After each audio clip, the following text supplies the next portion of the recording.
সকালের জন্য রুটি খাবো, তার জন্য কী দিয়ে রুটিটা খাবো ওর জন্য দেখলাম কুমড়ো আছে আর বেগুন আছে। তো কুমড়ো আর বেগুনের একটা ভর্তার মতো করে নিয়েছি। তো কড়াইয়ে তেল দিয়ে দিয়েছি, একটু লঙ্কা ফোড়ন আর দেব রসুন ফোড়ন। লঙ্কাটা একটু লাল লাল হয়ে গেছে, এবার রসুন দিয়ে দেবো। রসুনগুলোকে ছুলে আমি একটু থেতো করে নিয়েছি। এই যে রসুনটা দিয়ে দিলাম। এইভাবে করে না আলু কুমড়ো দিয়ে পেঁয়াজ দিয়ে সব কিছু দিয়ে এরকম একটু ভর্তার মতো করে খেলে বেশ রুটির সঙ্গে কিন্তু খেতে ভালো লাগে। গরম গরম রুটি আর গরম গরম এই ভর্তাটা। রসুনটা একটু ভাজা গেছে, এখন আমি পেঁয়াজ কুচি করে রেখেছি, পেঁয়াজটা দিয়ে দেবো।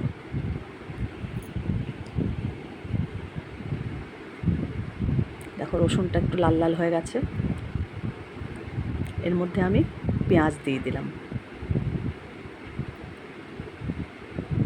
পেঁয়াজটা হালকা একটু ভাজা ভাজা হলে এর মধ্যে কুটে রেখেছি কুমড়ো আর বেগুনটা দিয়ে দেবো। দেখো এর মধ্যে কাঁচা লঙ্কা কুচিও দিয়ে দিয়েছি।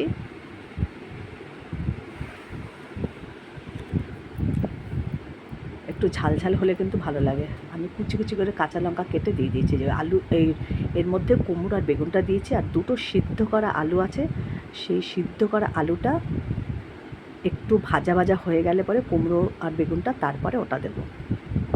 এর মধ্যে পরিমাণ মতো নুন আর হলুদ দিয়ে দেবো। আর কোনো মশলা কিন্তু দেবো না, নুন আর হলুদ।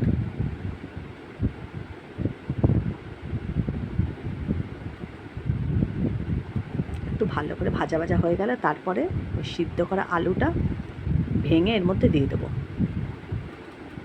একটু ঢাকা দিয়ে রাখলাম। এই দেখো বেশ সুন্দর নরম হয়ে এসছে সব।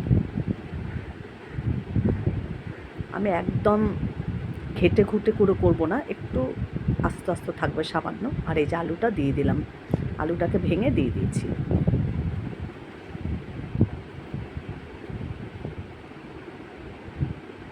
একটু সামান্য চিনি দিয়ে দিলাম।